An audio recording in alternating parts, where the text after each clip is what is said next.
Hello again for the Superhighway to Success, the Superhighway of Success, because in effect, we're not actually trying to get anywhere. We're trying to be somewhere. There's a fundamental difference, right?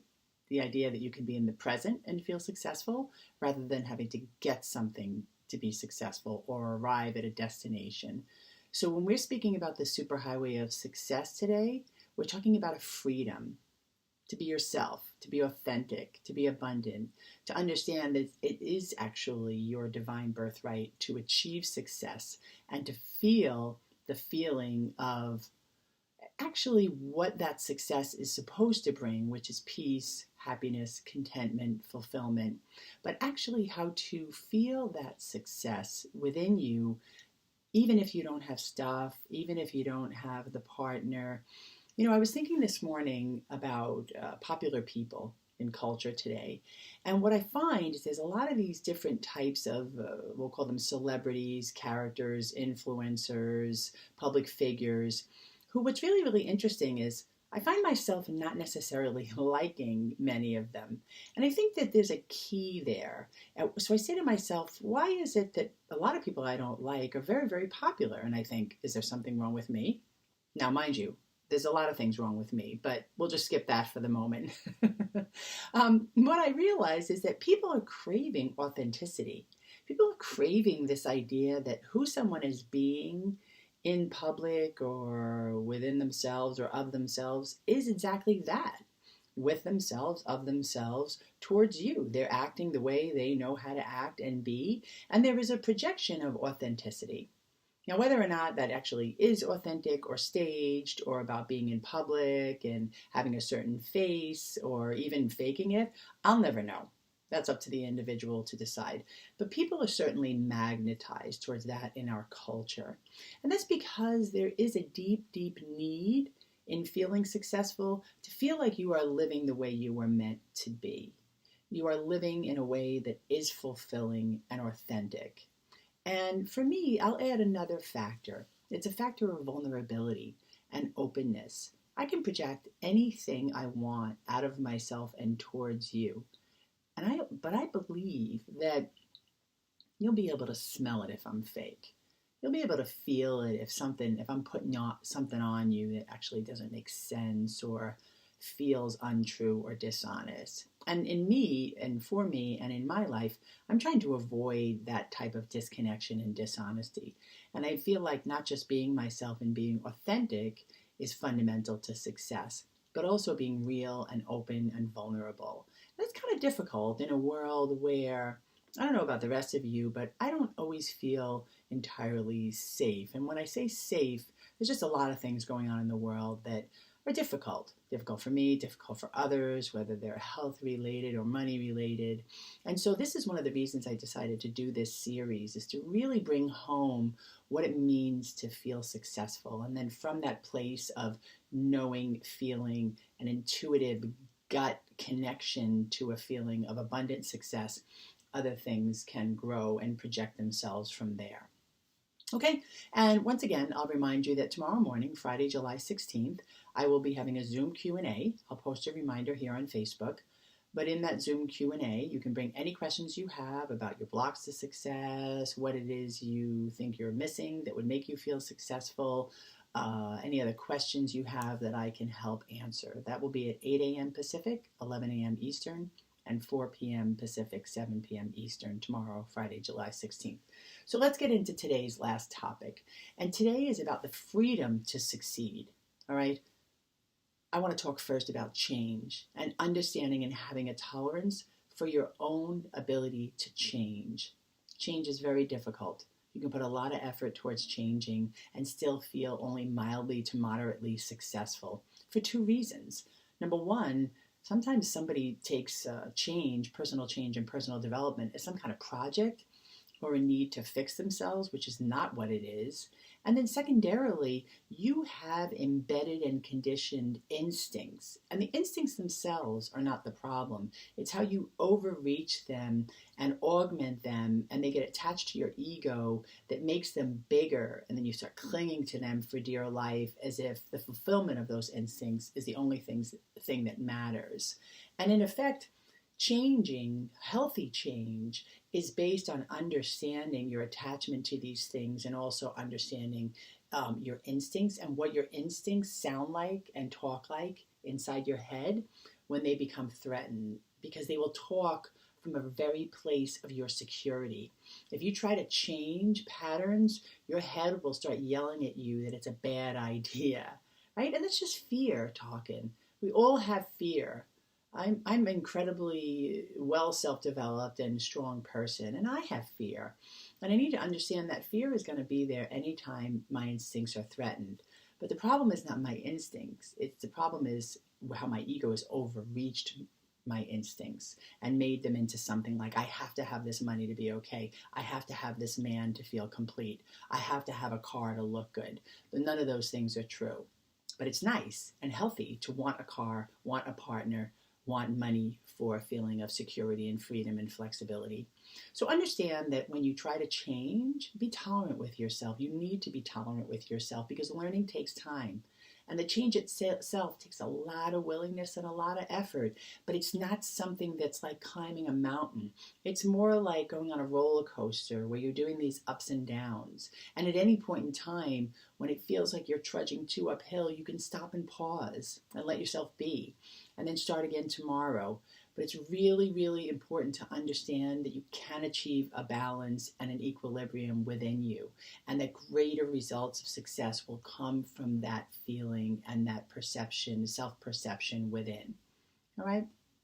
Secondarily, to go back once again, because I'll talk a lot about this, the scripts and chatter in your mind, right?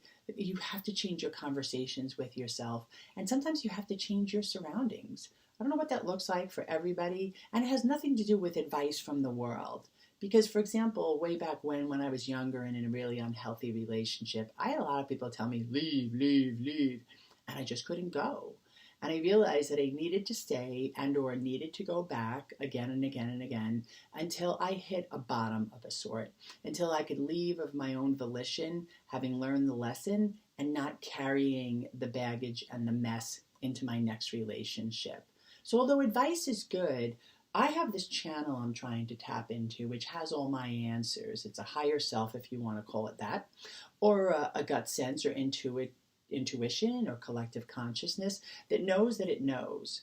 And my job is to seek counsel, right? Ingest opinions and advice from people, but I have to make up my own mind, and I have to be responsible for my decisions, right? So changing myself, changing my surroundings, like everything else, takes time, but I need to take a couple of steps in order to start myself on that path.